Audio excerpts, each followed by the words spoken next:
وعلى آلك وصحابك يا حبيب الله. الصلاة والسلام عليك يا نبي الله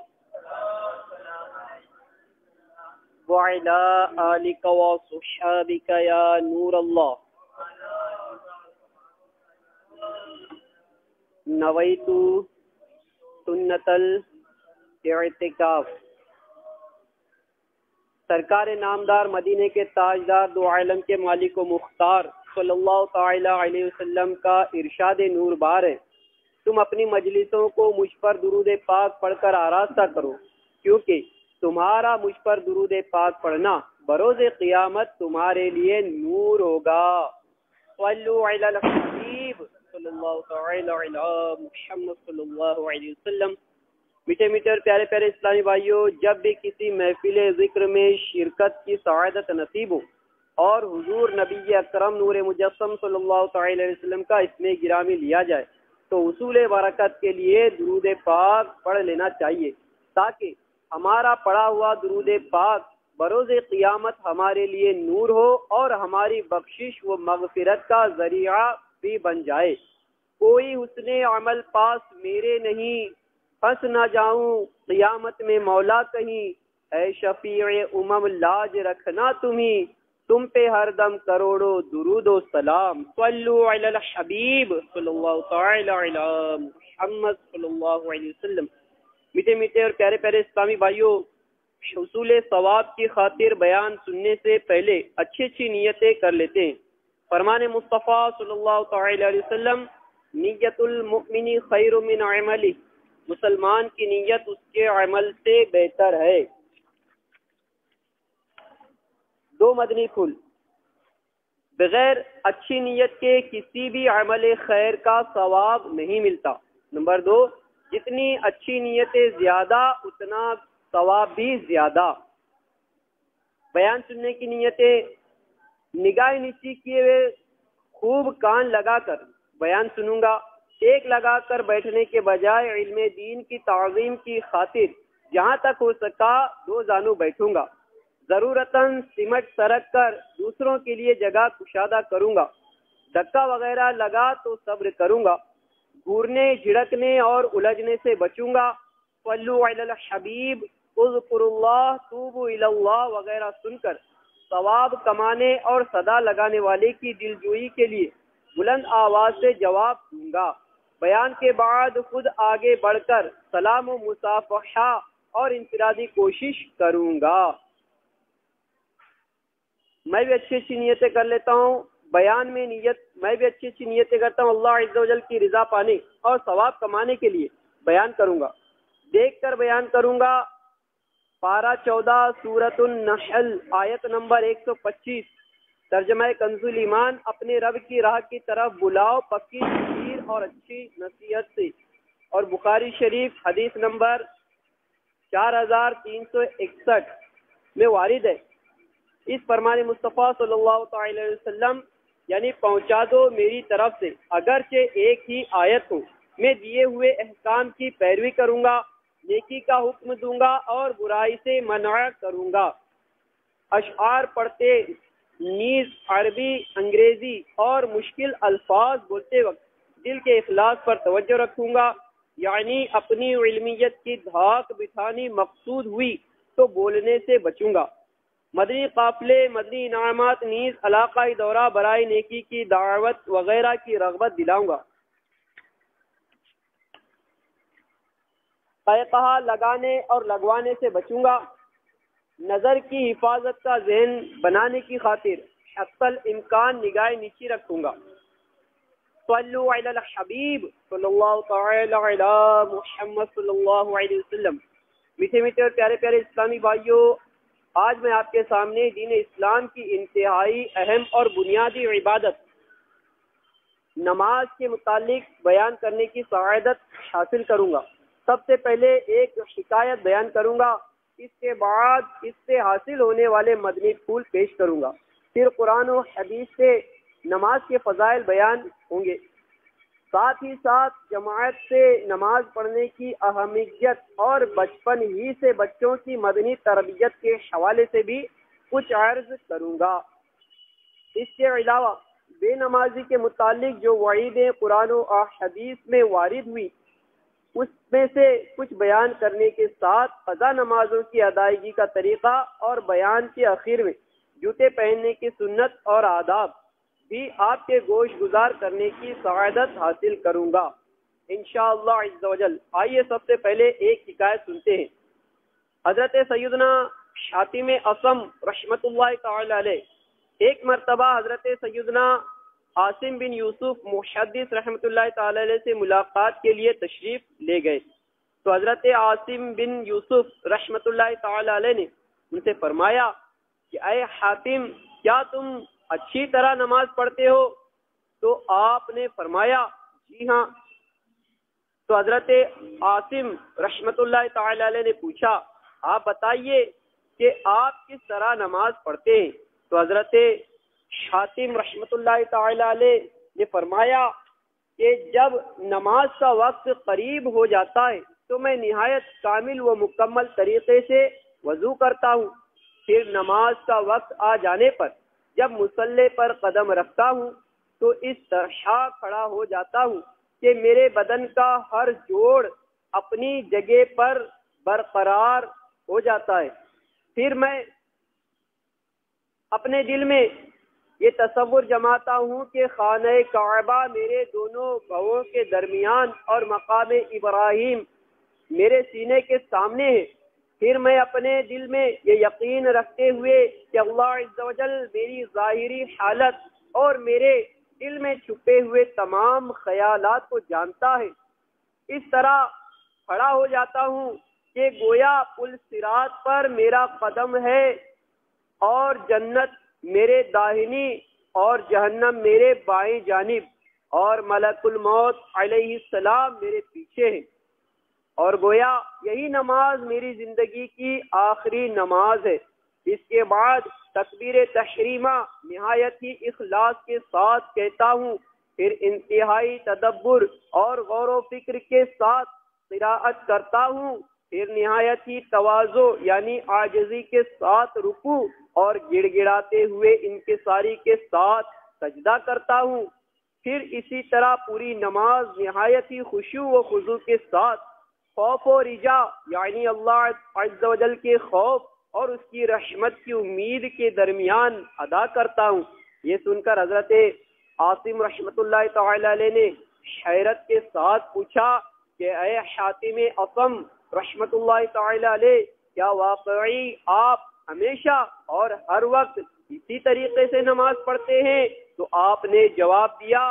جی ہاں، 30 برس سے میں ہمیشہ اور ہر وقت اسی طرح ہر نماز ادا کرتا ہوں۔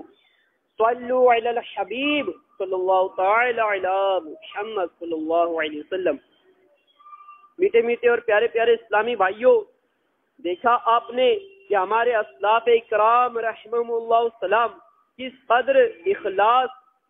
تواضع اور خشوع و خضوع کے ساتھ نماز ادا کیا کرتے تھے، مگر اس کے باوجود ان نفوس قدسیہ کی حالت یہ تھی کہ خوف و امید کی کیفیت میں رہا کرتے تھے کہ نہ جانے ہماری عبادت اللہ عز و جل کی بارگاہ میں مقبول بھی ہوئی یا نہیں۔ مگر افسوس ہمارا حال یہ ہے کہ ایک تو مسلمانوں کی اکثریت نماز کی ادائیگی سے غافل اور حقوق اللہ پامال کرنے کی طرف مائل نظر آتی ہے،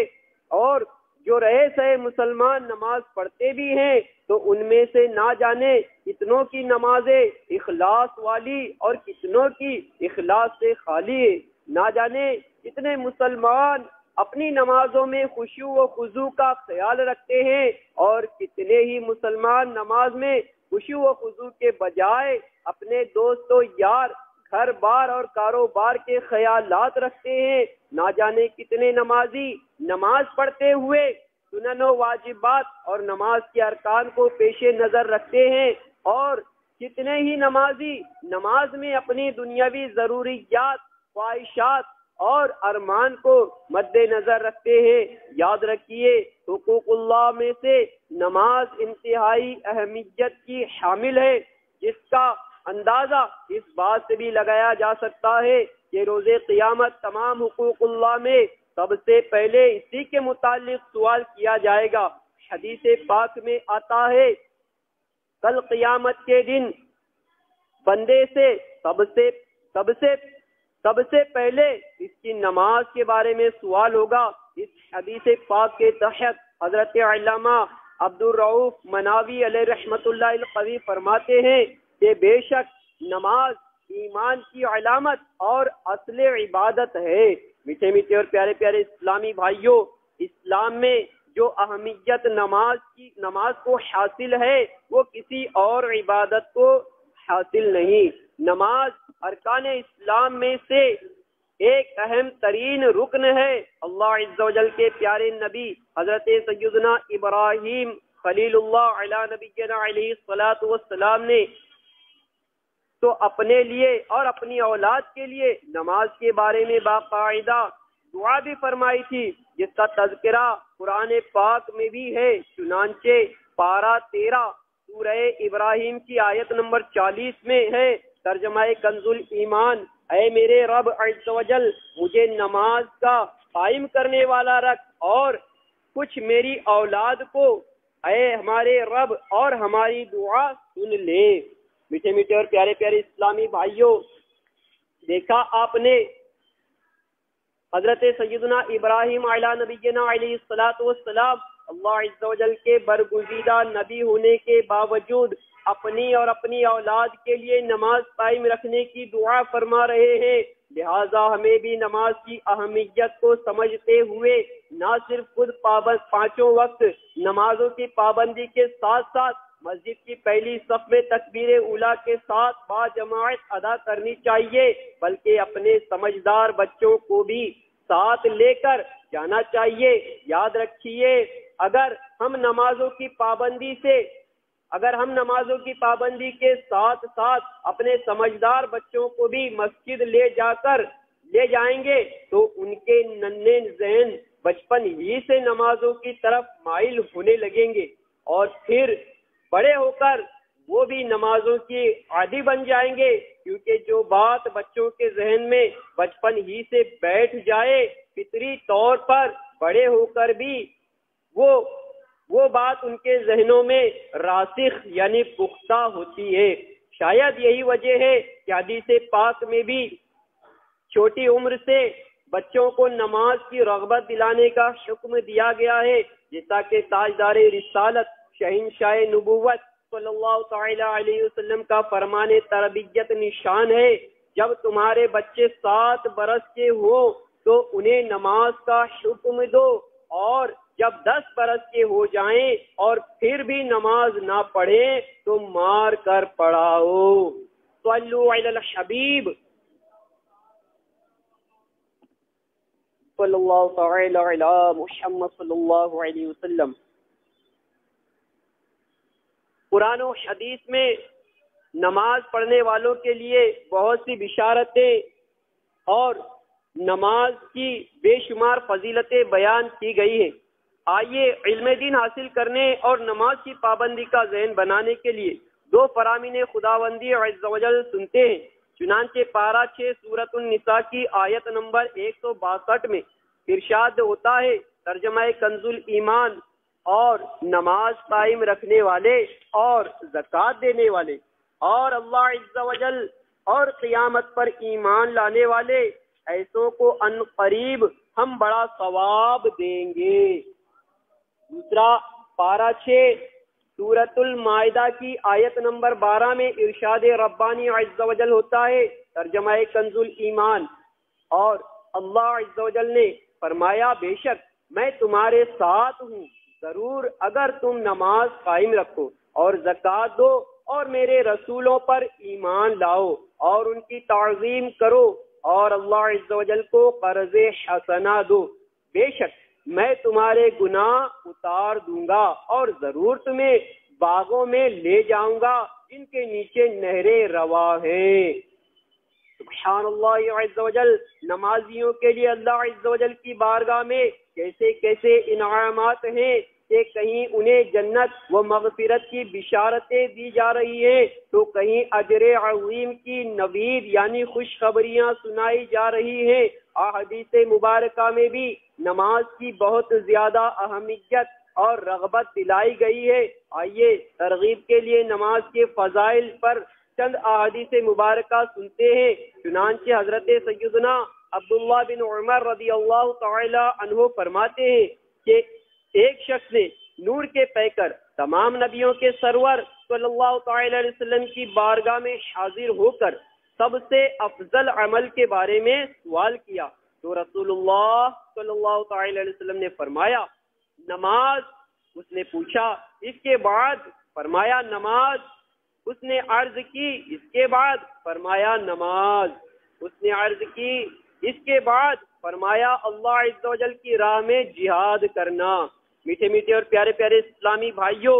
دیکھا آپ نے کہ نماز کس قدر افضل ہے۔ کہ نبی کریم رؤوف الرحیم صلی اللہ تعالی علیہ وسلم نے افضل اعمال کے بارے میں کیے گئے سوال کے جواب میں 3 مرتبہ فرمایا سب سے افضل عمل نماز ہے، اور 4تھی مرتبہ جہاد کا نام ارشاد فرمایا۔ لہذا ہمیں چاہیے کہ نماز کو اپنے تمام تر دنیاوی جھمیلوں پر ترجیح دے اور نماز کا وقت ہوتے ہی سارے کام کاج چھوڑ کر نماز کی تیاری میں مصروف ہو جایا کرے اور نہایت ہی خشوع و خضوع کے ساتھ با جماعت نماز ادا کیا کرے، کیونکہ صحیح طور پر نماز پڑھنے سے جہاں دین و دنیا کے بے شمار برکتیں حاصل ہوتی ہیں، وہیں اس کا ایک بہترین اخروی فائدہ یہ بھی ہے کہ کل بروز قیامت یہی نماز ہماری نجات و مغفرت کا باعث بن جائے گی۔ جیسا کہ نبی کریم رؤوف الرحیم صلی اللہ تعالی علیہ وسلم نے ارشاد فرمایا اللہ عز و جل نے 5 نمازیں فرض فرمائی ہے، جو ان کے لیے بہتر طریقے سے وضو کرے اور انہیں ان کے وقت میں ادا کرے اور ان کے رکوع و سجود خشوع کے ساتھ پورے کرے تو اللہ عز و جل کے ذمہ کرم پر ہے کہ اس کی مغفرت فرما دے، اور جو انہیں ادا نہیں کرے گا تو اللہ عز و جل کے ذمے اس کے لیے کچھ نہیں، چاہے تو اسے معاف فرما دے اور چاہے تو اسے عذاب دے۔ اے میرے میٹھے میٹھے اور پیارے پیارے اسلامی بھائیوں، دیکھا آپ نے کہ نماز پڑھنے والے پر اللہ تبارک و تعالی کی کیسی رضامندی ہے، اور جو نماز نہیں پڑھتا اس پر ہمارا رب عز و جل کس قدر ناخوش ہوتا ہے۔ حضرت سیدنا حارث رضی اللہ تعالی عنہ سے روایت ہے، روایت کرتے ہیں کہ حضرت عثمان رضی اللہ تعالی عنہ ایک دن تشریف فرما تھے اور ہم بھی بیٹھے تھے کہ مؤذن آ گیا۔ حضرت عثمان رضی اللہ تعالی عنہ نے پانی منگوا کر وضو کیا، پھر فرمایا کہ میں نے مدنی تاجدار صلی اللہ تعالی علیہ وسلم کو اسی طرح وضو کرتے دیکھا، اور میں نے سرکار نامدار مدینے کے تاجدار صلی اللہ تعالی علیہ وسلم کو یہ ارشاد فرماتے ہوئے بھی سنا کہ جو شخص میرے اس وضو کی طرح وضو کرے پھر وہ ظہر کی نماز پڑھ لے تو اللہ عز و جل اس کے گناہوں کو معاف فرما دیتا ہے۔ یعنی وہ گناہ جو فجر کی نماز اور اس ظہر کی نماز کے درمیان ہوئے ہوں، پھر جب عصر کی نماز پڑھتا ہے تو ظہر اور عصر کے مابین یعنی درمیان کے گناہوں کو معاف فرما دیتا ہے، پھر جب مغرب کی نماز پڑھتا ہے تو عصر اور مغرب کے درمیان کے گناہوں کو معاف فرما دیتا ہے، پھر عشاء کی نماز پڑھتا ہے تو اس کے اور مغرب کے درمیان کے گناہ معاف فرما دیتا ہے۔ پھر ہو سکتا ہے کہ رات بھر وہ لیٹ کر ہی گزار دے اور پھر جب اٹھ کر وضو کرے اور فجر کی نماز پڑھے تو عشاء اور فجر کے درمیان کے گناہوں کی بخشش ہو جاتی ہے، اور یہی وہ نیکیاں ہیں جو برائیوں کو دور کر دیتی ہے۔ میرے میٹھے میٹھے اور پیارے پیارے اسلامی بھائیوں، ہمارے پیارے پیارے مکی مدنی آقا صلی اللہ تعالی علیہ وسلم کا یہ فرمان خوشبودار سن کر یقیناً مسلمانوں کے دل معطر ہو چکے ہوں گے اور سنت کا جذبہ ان کے دل میں بیدار ہو چکا ہوگا۔ اے میرے میٹھے میٹھے اور پیارے پیارے اسلامی بھائیوں، جن کے دلوں میں پیارے آقا صلی اللہ تعالی علیہ وسلم کے اس مشک بار فرمان کو سننے کے بعد ان کا دل معطر ہو چکا ہے، ان کی بارگاہ میں مدینے کی خوشبودار ٹھنڈی ٹھنڈی ہواؤں کا واسطہ کہ پابندی کے ساتھ خود بھی نماز پڑھنے کی کوشش کرے اور ساتھ ہی ساتھ اپنے اسلامی بھائیوں، اپنے گھر والوں، اگر ہیں تو اپنے چھوٹے چھوٹے بچے جن پر جو سمجھدار ہیں ان کو بھی نماز کی ترغیب دلایا کریں اور ساتھ مسجد لے جانے کی ترکیب بھی بنائیں۔ تاجدار رسالت شہنشاہ نبوت صلی اللہ تعالی علیہ وسلم نے فرمایا، اگر تمہارے کسی کے صحن میں نہر ہو، ہر روز وہ 5 بار اس میں غسل کرے یعنی نہائے، تو کیا اس پر کچھ میل رہ جاتا ہے؟ لوگوں نے عرض کی جی نہیں۔ آپ صلی اللہ تعالی علیہ وسلم نے فرمایا،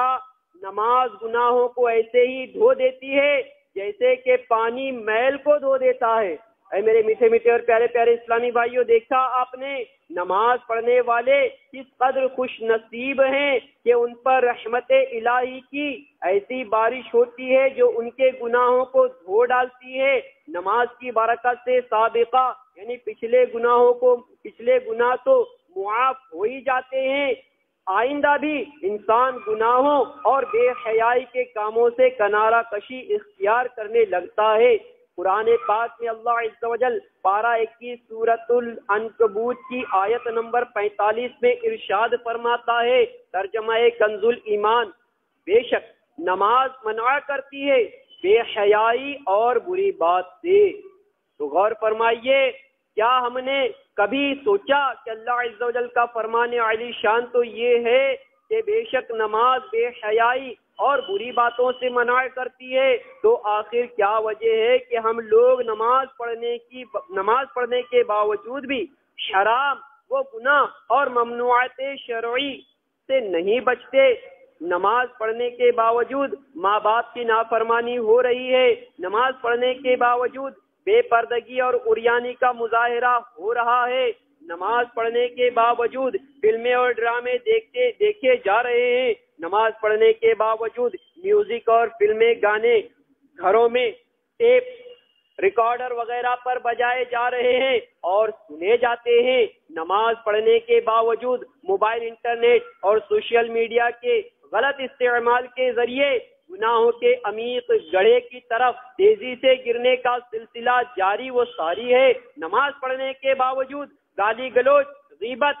جھوٹ، چغلی، فحش گوئی، دل آزاری، لوگوں کی حق تلفی، سود اور رشوت کے لین دین وغیرہ وغیرہ کبیرہ گناہوں میں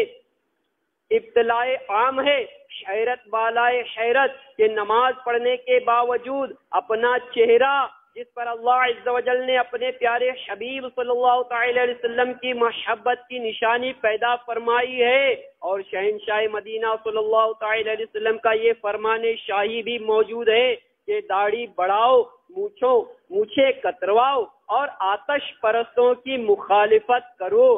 پھر بھی نہایت بے دردی کے ساتھ چہرے سے اس محبت کی نشانی کو نوچ مونڈ کر گندی نالی تک میں بہا دینے سے گریز نہیں کیا جاتا۔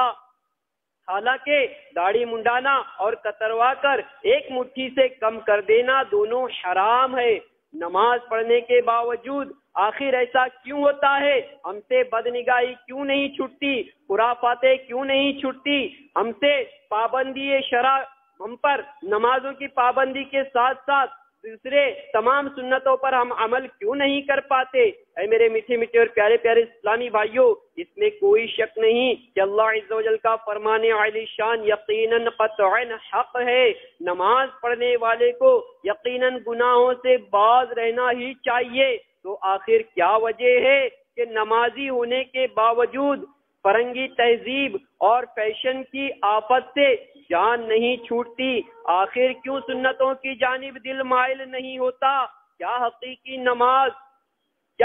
نمازی جھوٹا، دغاباز، چغل خور، رزق حرام کھانے والا، فلموں ڈراموں کا دلدادہ، اور معاذ اللہ عز وجل آتش پرستوں جیسے دشمنان مصطفیٰ کی طرح داڑھی منڈوا سکتا ہے؟ نہیں، کبھی نہیں۔ ایک حقیقی نمازی ہرگز ان برائیوں میں مبتلا نہیں ہو سکتا۔ 15ویں صدی کی عظیم علمی و روحانی شخصیت شیخ طریقت امیر اہل سنت بانی دعوت اسلامی حضرت علامہ مولانا ابو بلال محمد الیاس اتار قادری رضوی ضیائی دامت برکاتہم العالیہ اصلاح امت کے متعلق اپنے قلبی جذبات کی عکاسی ان اشعار میں کرتے ہوئے غلامان رسول کو سمجھانے کی کوشش فرماتے ہوئے ارشاد فرماتے ہیں، بے نمازی رہیں کچھ نہ روزے رکھیں،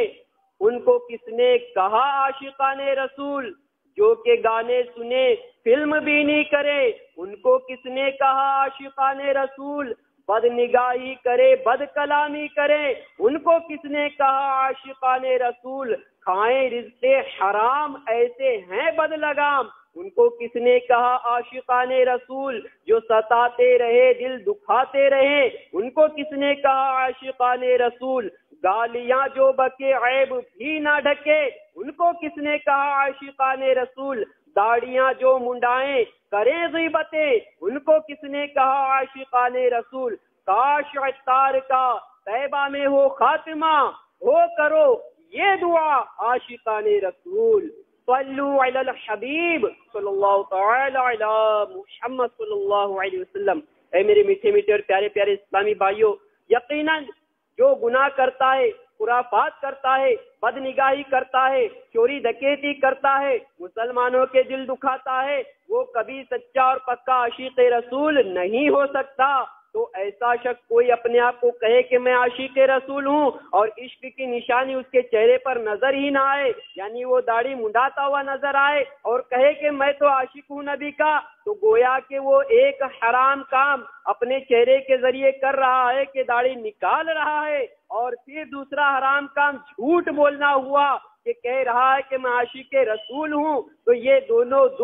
اس کے ذریعے جو ہے حرام کام ہوئے۔ تو اے میرے میٹھے میٹھے اور پیارے پیارے اسلامی بھائیوں، عاشقان رسول کا شمار تو نیکوکار سے ہوتا ہے، عاشقان رسول کا شمار تو سنتوں کی پیروی کرنے والوں کے ساتھ ہوتا ہے، مدنی قافلے میں سفر کرنے والے، مدنی انعامات پر عمل کرنے والے، لوگوں کو نیکی کی دعوت دینے والے، خود نیک کام کرنے والے، یہ عاشق رسول ہوا کرتے ہیں۔ اے میرے میٹھے میٹھے اور پیارے پیارے اسلامی بھائیوں، بات سمجھ میں آ رہی ہے؟ نماز تو واقعی برائیوں سے روکتی ہے۔ ہمیں چاہیے کہ اپنی نماز کا جائزہ لے، نماز کی ظاہری اور باطنی سنتیں اور آداب سیکھیں، اپنے وضو اور غسل کو درست کر لے، اگر با طہارت صحیح طور پر وضو کر کے خشوع و خضوع کے ساتھ اس کی تمام تر ظاہری و باطنی سنتوں اور آداب کو ملحوظ رکھ کر ہم نمازیں پڑھیں گے تو ضرور اس کی برکات و ثمرات ظاہر ہوں گے، اور واقعی ہماری ظاہری اور باطنی گناہوں کی گندگیاں اور آلودگیاں دور ہو جائیں گی، اور ہم باشرع باریش نیک سیرت مسلمان بن جائیں گے، اور ہمارا پورا کردار سنتوں کا آئینہ دار بن جائے گا انشاءاللہ عز و جل۔ اے میرے میٹھے میٹھے اور پیارے پیارے اسلامی بھائیوں، نماز برائیوں سے بچاتی ہے کہ ضمن میں ایک عجیب و غریب حکایت سماعت فرمائیے۔ ایک شخص ایک عورت پر عاشق ہو گیا اور شب و روز اس کے فراق میں بے قرار رہنے لگا۔ کیونکہ یہ مرض بھی عام ہو چکا ہے، آج کل لوگ اپنا کسی نہ کسی شخص کے جو ہے اس سے محبت کرنے لگتے ہیں، خاص کر کے جو نوجوان ہیں اس مصیبت میں گرفتار ہوتے چلے جا رہے ہیں۔ تو میرے میٹھے میٹھے اور پیارے پیارے اسلامی بھائیوں، یہ واقعہ بڑے غور سے سنیے۔ آخر کار ہمت کر کے اس نے ایک چٹھی لکھی اور اپنے عشق کا اظہار کرتے ہوئے وصال یعنی ملنے کا طالب ہوا۔ وہ خاتون نہایت شریف خاندان سے تعلق رکھتی تھی، چنانچہ اپنے زبردستی کے عاشق کی چٹھی پا کر شرمندہ ہو گئی، کیونکہ شادی شدہ بھی تھی اور اسے اپنے شوہر نامدار کے حقوق بھی خبر تھی۔ کہ شوہر کی نافرمانی سے دنیا و آخرت میں تباہی اور بربادی کے سوا کچھ ہاتھ نہیں آتا، لہذا کچھ سوچ سمجھ کر وہ چٹھی اپنے شوہر نامدار کی خدمت میں پیش کر دی۔ اس کا شوہر نہایت پرہیزگار ہونے کے ساتھ ساتھ عقل مند بھی تھا، اسے اپنی زوجہ پر پورا اعتماد تھا، دونوں ایک دوسرے سے خوش تھے اور ازدواجی زندگی نہایت ہی خوشگوار تھی۔ اس نے اتفاق سے وہ ایک مسجد میں امامت بھی کرتا تھا، لہذا اس چٹھی کے جواب میں اپنی زوجہ کی معرفت اس نے یہ جواب دلوایا کہ پہلے فلاں مسجد میں فلاں امام کے پیچھے متواتر 40 روز 5 وقت با جماعت نماز ادا کرو، پھر آگے دیکھا جائے گا۔ مرتا کیا کرتا، بیچارہ عاشق جو ٹھہرا، اس نے شرط منظور کر لی اور پابندی سے نماز با جماعت شروع کر دی۔ جوں دن گزرتے گئے نماز کی برکت اس پر آشکار ہوتی چلی گئی۔ جب 40 دن گزر گئے تو اس کے دل کی دنیا ہی بدل چکی تھی، چنانچہ یہ پیغام بھیج دیا، محترمہ نماز کی برکت سے میری آنکھ کھل گئی، میں معاذ اللہ عز و جل حرام کاری کے خواب دیکھتا تھا، لیکن اللہ عز و جل کا کروڑا کروڑ شکر کہ اس نے مجھے تیری محبت سے چھٹکارا عطا کر دیا، اور اب میرے دل میں اپنے رب عز و جل کی محبت موجیں مار رہی ہے۔ الحمدللہ عز و جل،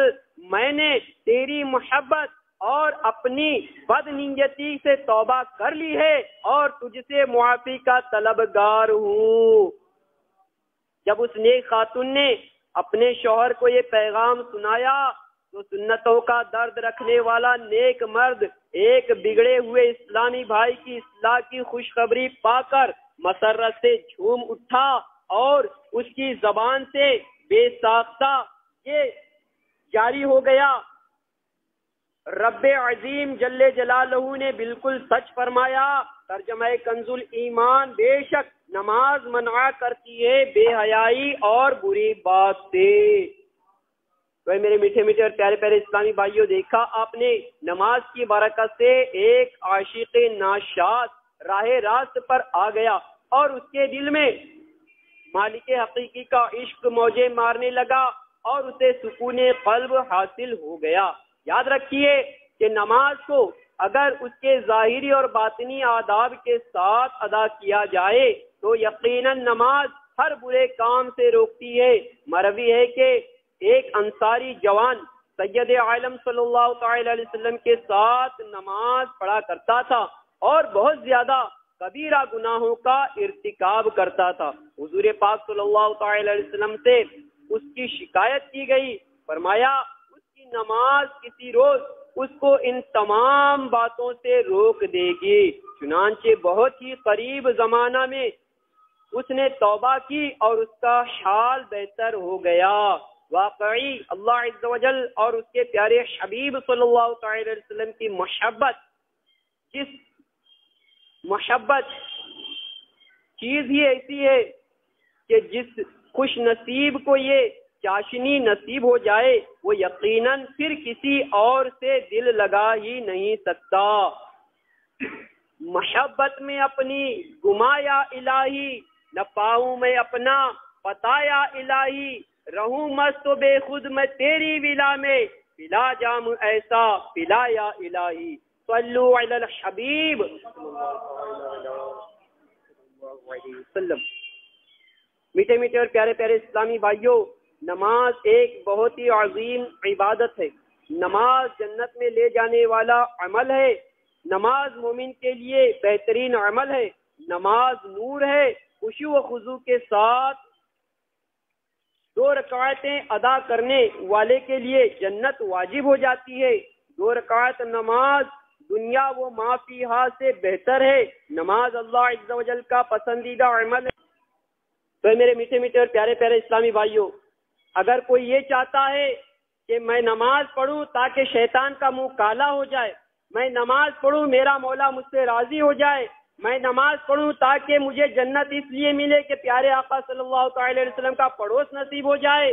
میں نماز اس لیے پڑھوں کہ مجھے رب تبارک و تعالیٰ کا دیدار نصیب ہو جائے، تو ایسے خوش نصیب اسلامی بھائی کے لیے مبارکباد ہے کہ اللہ تبارک و تعالیٰ ایسوں سے خوش ہوتا ہے، بلکہ جو اپنی نمازوں کی حفاظت کرتے ہیں اور اپنے اسلامی بھائیوں کی نمازوں کا خیال کرتے ہوئے انہیں بھی نیکی کی دعوت دیتے ہوئے نماز کی طرف بلاتے ہیں، تو رب تبارک و تعالیٰ ایسے شخص کے بارے میں حضرت موسیٰ کلیم اللہ علیہ نبی جنا علیہ الصلوۃ والسلام اپنے رب کے حضور عرض کرتے ہیں کہ مولا اس اسلامی بھائی کے بارے میں تو کیا ارشاد فرماتا ہے جو اپنے بھائی کو بلائے اسے نیکی کی دعوت دے؟ تو اللہ تبارک و تعالی ارشاد فرماتا ہے کہ جو میرا بندہ اپنے اسلامی بھائی کو نیکی کی دعوت دے، اسے نمازوں کی طرف بلائے، اسے اچھی باتوں کا حکم کرے، برائیوں سے روکے، اے موسیٰ اس کے ہر کلمے کے بدلے میں اسے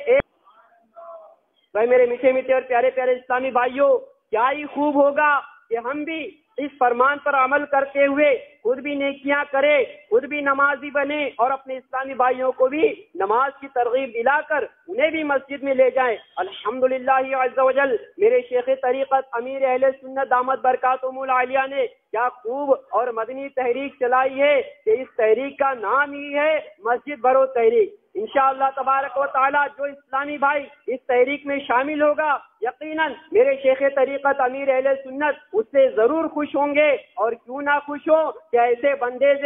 بندے سے تو ہمارے پیارے پیارے آقا مکی مدنی مصطفیٰ خوش ہوا کرتے ہیں۔ تو میرے میٹھے میٹھے اور پیارے پیارے اسلامی بھائیوں، جس طرح نماز پڑھنے کے فضائل و برکات بہت زیادہ ہیں، اسی طرح ترک نماز کے نقصانات و عذابات بھی بے شمار ہے، یہاں تک کہ جو شخص صرف ایک نماز جان بوجھ کر چھوڑ دے گا،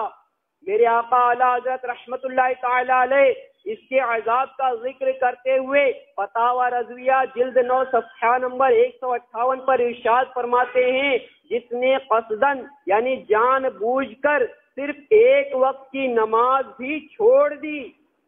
ہزاروں برس جہنم کی آگ میں جلے گا، ہزاروں برس جہنم میں رہنے کا وہ مستحق ہوگا جب تک توبہ نہ کرے اور اس کی قضا نہ کر لے۔ تو میرے میٹھے میٹھے اور پیارے پیارے اسلامی بھائیوں، اندازہ لگائیے کہ جب ایک نماز جان بوجھ کر چھوڑنے پر ہزاروں سال تک جہنم میں رہنا پڑے گا، تو جو شخص دن بھر کی تمام نمازیں جان بوجھ کر ترک کر دیتا ہو، بلکہ وہ اس خصلت بد کا عادی یعنی اس کی عادت اس میں شامل ہو گئی ہو اور نماز بالکل ہی نہ پڑھتا ہو، تو وہ کس قدر سخت عذاب میں مبتلا رہے گا۔ اگر کسی میں یہ عادت بد ہے تو بھی جلد سے جلد اس سے توبہ کیجئے اور تمام نمازوں کی قضا بھی کیجئے، ورنہ یاد رکھیے جہنم کا عذاب برداشت نہیں ہوگا۔ کیونکہ میرے میٹھے میٹھے اور پیارے پیارے اسلامی بھائیوں، عام طور پر لوگ سوچتے ہوں گے کہ جہنم کا عذاب یعنی آگ میں ڈالا جائے گا، نہیں، جہنم کا عذاب صرف آگ ہی نہیں ہے۔ اے میرے میٹھے میٹھے اور پیارے پیارے اسلامی بھائیوں، اب فی الحال کے موسم میں آپ غور فرمائیے کہ اس وقت ٹھنڈی کا کیا حال ہو چکا ہے۔ یقیناً لوگ صبح کے وقت میں کانپتے بھی ہوں گے، سویٹر وغیرہ بھی استعمال کرتے ہوں گے، گرم جو ہے چادریں بھی استعمال کرتے ہوں گے، اور زیادہ تر جو چائے نہیں پیتے وہ بار بار چائے بھی پی رہے ہوں گے اس لیے کہ ان کو گرمی ملے۔ آج ہماری بمبئی جیسے شہر میں جبکہ یہاں پر ٹھنڈی کا زیادہ رواج نہیں، یہاں پر کوئی زیادہ ٹھنڈی نہیں ہوتی، لیکن جو موجودہ وقت کی ٹھنڈی ہے اس کا خیال کرتے ہوئے آپ سوچئے کہ جہنم میں ٹھنڈی کا بھی عذاب ہوگا، اور یہ ٹھنڈی کچھ نہیں، وہاں اس سے کئی گنا زیادہ ٹھنڈی ہوگی کہ اس ٹھنڈی کی مثال بھی نہیں دی جا سکتی۔ یقیناً ایک علاقہ ہمارے ہندوستان میں ایسا بھی ہے کہ جہاں پر کوئی شخص بغیر وہاں کے کپڑے پہنے یا وہاں کا یونیفارم پہنے ہوئے اگر معمولی سے اپنا ناخن بھی باہر نکال دیتا ہے تو وہ ناخن پورا جم جاتا ہے، پورا سخت ہو جاتا ہے، وہ صرف وہی سخت نہیں ہوتا بلکہ اگر اس کو کاٹ کر کے پھینک نہ دیا جائے تو وہ اثر پورا اس کے ناخن سے ہوتے ہوتے ہاتھ پہ چڑھ جاتا ہے، پھر ہاتھ سے پورے بدن پہ چڑھ جاتا ہے، یہاں تک کہ وہ بندہ پورا کا پورا برف میں جم جاتا ہے اور اس کا انتقال ہو جاتا ہے، اور پھر اسے کاٹنا نہیں بلکہ توڑنا پڑ جاتا ہے۔ تو ایسا جہنم میں ٹھنڈی کا بھی عذاب ہے، تو سوچئے یہاں کی ٹھنڈی برداشت نہیں ہوتی، یہاں کی گرمی برداشت نہیں ہوتی ہے، تو جہنم کی گرمی اور ٹھنڈی اور وہاں کے عذاب کیسے برداشت کریں گے؟ منقول ہے کہ جس شخص کو جہنم کا سب سے ہلکا عذاب دیا جائے گا تو وہ یہ گمان کرے گا کہ سب سے زیادہ تکلیف دہ عذاب مجھے دیا جا رہا ہے، حالانکہ معاملہ اس کے برخلاف ہوگا۔ چنانچہ حضرت سیدنا ابن عباس رضی اللہ تعالی عنہما سے روایت کرتے ہیں کہ رسول اکرم صلی اللہ تعالی علیہ وسلم نے فرمایا کہ دوزخیوں میں سب سے ہلکا عذاب جس کو ہوگا اسے آگ کے جوتے پہنائے جائیں گے جن سے اس کا دماغ کھولنے لگے گا۔ غور فرمائیے، آگ کے جوتے پیروں میں پہنائے جائیں گے، پیروں میں پہنانے کے سبب اس کی اتنی زبردست تپش رہے گی کہ وہ پیروں میں پہنانے کے ساتھ ہی فوراً دماغ اس کا کھولنے لگے گا، تو کس قدر شدت ہوگی وہاں کی آگ میں۔ اے میرے پیارے پیارے اسلامی بھائیوں، اپنے آپ کو جہنم کی آگ سے بچانے کے لیے، اپنے آپ کو نیکیوں کے کاموں میں ڈالنے کے لیے اپنے آپ کو دعوت اسلامی کے مدنی ماحول میں شامل کر لیجئے۔ آئیے دعوت اسلامی کے مدنی ماحول میں الحمدللہ عز و جل یہ مدنی ماحول انشاءاللہ تبارک و تعالی آپ کو نیک بنا کر کے ہی رہے گا، چھوڑے گا نہیں بلکہ نیک بنا کر کے پکڑا رہے گا، تاکہ ہماری آخرت سنورتی رہے، رسول پاک ہم سے راضی ہوتے رہے، اللہ تبارک و تعالی ہم سے راضی ہوتا رہے۔ اے میرے میٹھے میٹھے اور پیارے پیارے اسلامی بھائیوں، ذرا تصور تو کیجئے کہ اگر ہمیں نماز ترک کرنے کی سزا کے طور پر جہنم کا صرف یہی عذاب دیا جائے تو بھی ہم برداشت نہیں کر سکیں گے، کیونکہ ہمارے پاؤں اتنے نازک ہیں کہ لمحے بھر کے لیے بھی اگر کسی گرم انگارے پر جا پڑے تو پورے وجود کو اچھال کر رکھ دے۔ معمولی سا سر درد ہمارے ہوش گم کر دیتا ہے، کانٹا بھی چبھے تو اوسان خطا ہو جاتے ہیں، تو پھر وہ عذاب جس سے دماغ کھولنے لگے گا اسے کسے برداشت